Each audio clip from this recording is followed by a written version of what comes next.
Vores problemformulering lyder således: Hvordan er det danske demokrati, herunder den politiske dagsorden, blevet påvirket af mediernes stigende indflydelse? Der er opstillet 2 begrundede hypoteser. Hypotese 1. Medierne har en positiv indflydelse på det danske demokrati på grund af deres rolle som vagthund over for politikerne og dermed sikrer demokratiet. Hypotese 2. Medierne har en negativ indflydelse på det danske demokrati, da deres indslag kan påvirke individernes politiske holdninger, og vi dermed ikke som individer vælger eget standpunkt. Ifølge grundloven paragraf 77 er enhver berettiget til på tryk, i skrift og tale at offentliggøre sine tanker, dog under ansvar for domstolene. Censur og andre forebyggende forholdsregler kan ingensinde på ny indføres. Princippet om at dele magten i samfundet i 3 dele stammer fra 1748. Dengang foreslog den franske filosof Montesquieu en deling af magten mellem den lovgivende, den udøvende og den dømmende magt. Han mente, at tredelingen ville forhindre tyranner i at ophæve demokratiet. Denne model bruges stadig, men i dag tales der videre om den ukonstitutionelle 4. statsmagt, som er medierne. Medierne i Danmark skal fungere som en vogter over for demokratiet, og dette opnås ved at undersøge og publicere sager om potentielt magtmisbrug. Denne vogterrolle kan imidlertid kun opnås, hvis medierne har ytringsfrihed, og de er uafhængige af partimæssige eller økonomiske interesser. Danmarks Radios slagside, det er jo ikke noget, vi har fundet på. Programmerne får en uhyggelig slagside. Man har nogle kæpheste, som man har kørt siden 68, og du sidder med de samme medarbejdere. Man undergraver hele vores borgerlige nationale kultur. Det ekstremt venstreorienterede synspunkt præger Danmarks Radios udsendelser. Danmarks Radio er ikke ude på at informere, nu på manipulere. Indslagene har en meget kraftig slagside, der taler om faktuelt forkerte oplysninger, der er videregivet af Danmarks Radio. Danmarks Radios medarbejdere aner ikke noget om, hvad der rører sig ude blandt lyttere og seere overhovedet.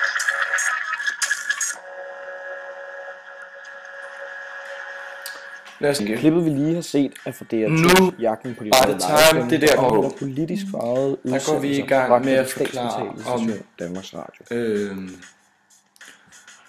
Dette er stadig et meget omdiskuteret emne, at de forskellige medier tager hensyn til en bestemt fløjs interesser. En forsidehistorie, som det nødvendigvis ikke har hold i, kan i dag have store politiske konsekvenser. Et nyhedsmedie skal, efter nyhedsidealet, bearbejde nyheder og objektivt. At de forskellige skrevne aviser har forskellige målgrupper, er almindeligt kendt. Derfor er politikere også meget bevidste om, hvilket medie de vælger at udtale sig til. Har man i dag definitionsretten, vil man kunne sætte den politiske dagsorden, hvilket både politikere og medierne ønsker. Til trods for den daglige kamp om at styre dagsordenen, er de 2 grupper afhængige af hinanden. For politikeren kan komme ud med sit budskab, må det foregå igennem medierne. Samtidig er medierne afhængige af politikeren, der skal skaffe dem stof til at skrive om. Klarer politikerne sig godt i medierne, så har de større chancer for at blive genvalgt næste gang, der er valg til Folketinget. På baggrund af dette nyhedsstof, at vælgeren skal beslutte sit politiske standpunkt. Man taler i dag om 2 former for issue voting, nærheds- og retningsmodellen. I nærhedsmodellen stemmer vælgeren på det parti, som bedst repræsenterer dennes holdninger, hvor i retningsmodellen vil vælgeren stemme på det parti, der i fremtiden efter vælgerens mening vil fremme dennes ønsker. Den mest fremtrædende økonomiske teori om partiernes adfærd er Anthony Downs teori fra 1957. Ifølge Downs agerer de politiske partier på et marked, hvor der ikke handles i penge, men i stemmer. Partierne vil frem for alt sørge for at stemme maksimere, fordi der med stemmer følger penge, prestige og politisk magt.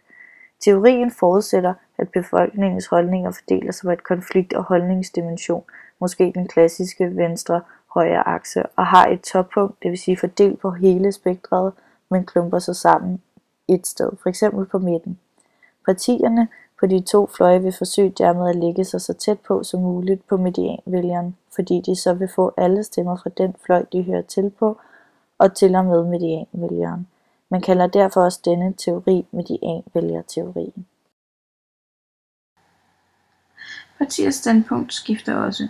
Mange partier er f.eks. gået fra at have været masseparti til catch-all-parti. Denne udvikling kan analyseres ud fra Molins model. Overordnet set er der 2 ting, som påvirker et standpunkt: ideologi og strategi. Ved ideologi er partiets interesse i fokus. Her handles ud fra, hvad partiet står for, deres program, deres ideologi og de holdninger, som partimedlemmerne har. Ved strategien handles det ud fra, hvad der bedst kan betale sig og hvad der er populært, men som samtidig er i tråd med partiets ideologi og de samarbejdsmuligheder, partiet har i Folketinget. I nogle tilfælde vil standpunktet primært være baseret på partiets interesse, og i andre tilfælde vil det være ud fra strategien. Normalt er det dog kombinationen af de to, som går ind og påvirker det endelige standpunkt. Dette kan direkte overføres til offentlighedsloven, hvor politikerne ønsker at få mere magt over, hvad der kommer ud i medierne. En stor del af den omtale, som den nye offentlighedslov har fået, har været på grund af specielt paragraf 24, men også paragraf 22 og 27. Disse indbefatter, at man i fremtiden ikke vil have aktindsigt i interne dokumenter under rådgivningen til nye love. Alle indskrænker de også adgangen til aktindsigt i ministrenes arbejde. Akt 24 omfatter interne dokumenter og oplysninger, der udveksles på et tidspunkt, hvor der er konkret grund til at antage, at en minister har eller vil få behov for embedsværkets rådgivning og bistand mellem 1. Et ministeriums departement og dets underordnede myndigheder, 2. Forskellige ministerier. Dette vil medføre, at sager som magtmisbrug vil blive langt sværere at få afdækket, som for eksempel Farum-sagen med Peter Brixtofte. Men ikke alle partier var interesserede i at få loven vedtaget.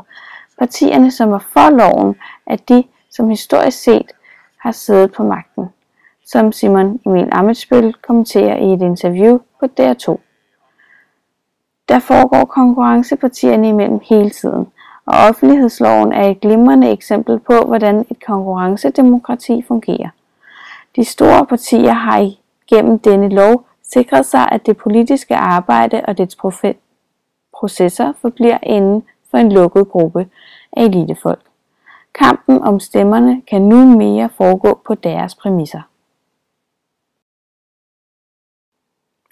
Begge hypoteser kan altså således be- og afkræftes, og der findes ingen endegyldig konklusion på, om medierne har positiv eller negativ indflydelse.